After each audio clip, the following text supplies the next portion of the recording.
ว่ากะสิได้พยายามให้มันได้บุกเบินให้มันได้มองการเงินเจ็ดนี่ละไปให้ได้สมใส่ได้เที่ยวไต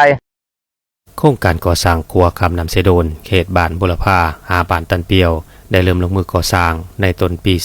2015 หาต้นเดือนมังกร 2017 มีรวงยาว210 เมตรกว้าง 12 เมตรจัดตั้งปฏิบัติสำเร็จ 56 โกศลห้อยเวียกที่ยังคงค้าง 43 โกศลห้อยเฮ็ดให้การจัดตั้งปฏิบัติโครงการมีความซักซ่าแก่ยามเวลามาจนถึงปัจจุบัน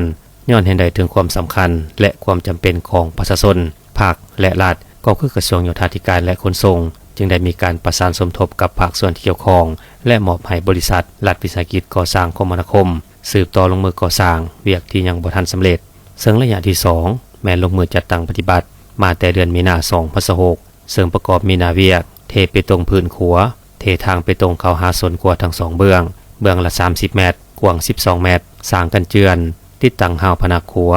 สร้างเส้นทางปูยาง2สั้นเสริมต่อใส่เส้นทางเลขที่13ใต้จุดเมืองคงเสดนความยาว 1,500 เมตรกว้าง9 เมตรก็สร้างท่อหลอดทาง5แห่งสั่งรวมแล้วการก่อสร้างเฉพาะเส้นทางเขตจุดดังกล่าวมีรวงยาวประมาณ 1,800 เมตรและก่อสร้างขัว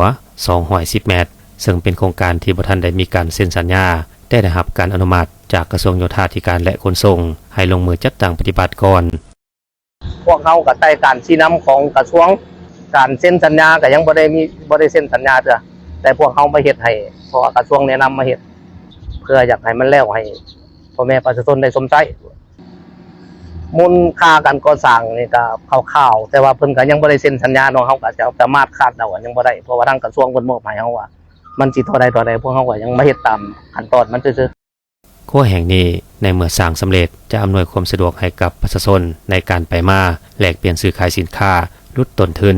สร้างเงื่อนไขให้การค้าและการลงทุนในพื้นที่ให้มีการขยายตัวเป็นกลไกสำคัญในการกระตุ้นการเติบโตทางด้านเศรษฐกิจยกระดับคุณภาพของชีวิตประชาชนสร้างความปลอดภัยในการเดินทางและเป็นหลักฐานสำคัญสำหรับการพัฒนาที่ยืนยงของพื้นที่ในอนาคต